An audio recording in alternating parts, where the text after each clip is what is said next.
Good morning everyone. On today we are going to study about the old and new religions.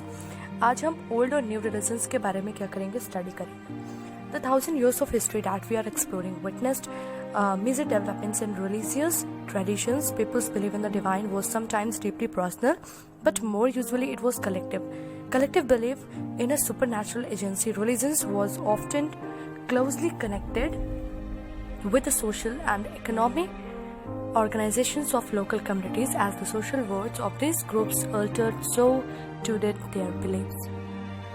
आज हम old और new religions के बारे में study करने जा रहे हैं, जिसमें हिस्ट्री के 1000 इयर्स में रिलीजियस ट्रेडिशंस में भी क्या हुए थे, काफी मेजर डेवलपमेंट्स देखने को मिले थे. कई बार लोगों का जो बिलीफ था, उनकी जो आस्था थी अपने भगवान पर, वो काफी डीपली पर्सनल होती थी, लेकिन इसे ज्यादा तौर पर कलेक्टिवली भी देखा जाता था. कलेक्टिव बिलीफ में लोगों का ग्रुप जहाँ पर वो अपने भगवान की पूजा करते थे, इसके साथ साथ वो सोशल और इकोनॉमिक ऑर्गेनाइजेशन के लोकल कम्युनिटीज से क्या हो जाते थे, काफी क्लोजली कनेक्टेड हो जाते थे, जिससे ग्रुप्स के ये जो सोशल वर्ड्स के ग्रुप में काफी चेंजेस देखने को मिले, और इसके साथ साथ लोगों के आस्था यानी उनके बिलीव्स में भी क्या हुए, काफी चेंजेस आए. It was during this period that important changes occurred in what we call Hinduism today. These included the worship of new deities, the construction of temples by royalty, and the growing importance of Brahmins, the priest as dominant group in society. Their knowledge of Sanskrit text earned the Brahmins a lot of respect in society. Their dominant position was consolidated by the supports of their patrons, new rulers searching for prestige. इस period के time पे हमें काफी important changes देखने को मिले थे, जिसे आज हम हिंदुइज्म कहते हैं.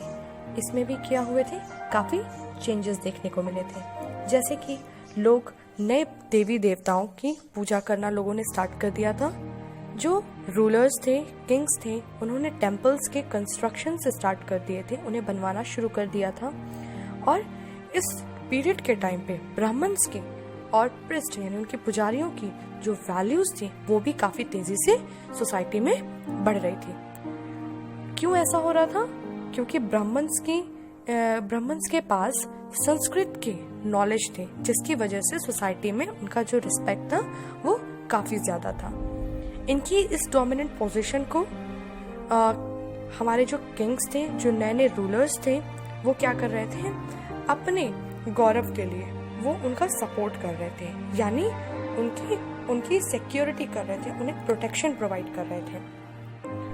One of the major developments of this period was the emergence of the idea of bhakti, of a loving personal deity that devotee could reach without the aid of priest or elaborate rituals. You will be learning about this and other traditions in chapter 8.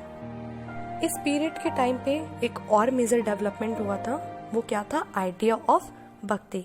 Idea of भक्ति भी क्या हो रहा था, इस period के time पे काफी तेजी से डेवलप्ड हो रहा था, जिसमें लोग अपने पर्सनल भगवान पर क्या कर रहे थे, अपनी भक्ति को बिना किसी पुजारी के, बिना किसी प्रिस्ट या किसी रिचुअल्स के बिना वो क्या कर रहे थे, अपने भगवान की पूजा कर रहे थे, उनकी भक्ति कर रहे थे, जिसके बारे में, इनके ट्रेडिशंस के बारे में आप चैप्टर 8 में स्टडी करेंगे. This was also the period when new religions appeared in the subcontinent. Merchants and migrants first brought the teachings of the Holy Quran to India in the 7th century.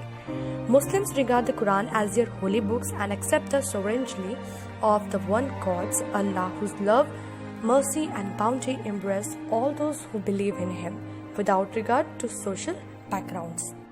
इस period के दौरान, इस period के time पे कई ऐसे new religions क्या हुए थे, सब कंटिनेंट्स में फॉर्म्ड हुए थे.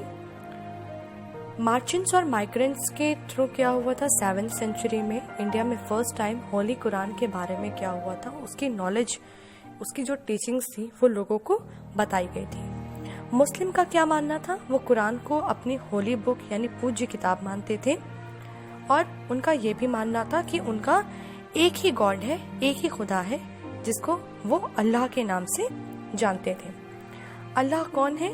जो भी उन पर बिलीव रखता है, जो भी उन पर एक विश्वास, एक आस्था रखता है, अल्लाह बिना उसका सोशल बैकग्राउंड देखे उन पे अपना प्यार, अपनी दया बनाए रखता है।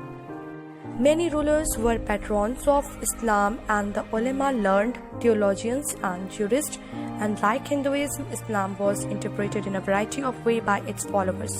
There were the Shia Muslims who believed that the Prophet Muhammad's son-in-law Ali was the legitimate leader of the Muslim community, and the Sunni Muslims who accepted the authority of the early leaders, Khalifas of the community and the succeeding Khalifas. There were other important differences between the various schools of law, Hanafi and Shafi, mainly in Hindu and in theology and mystic traditions.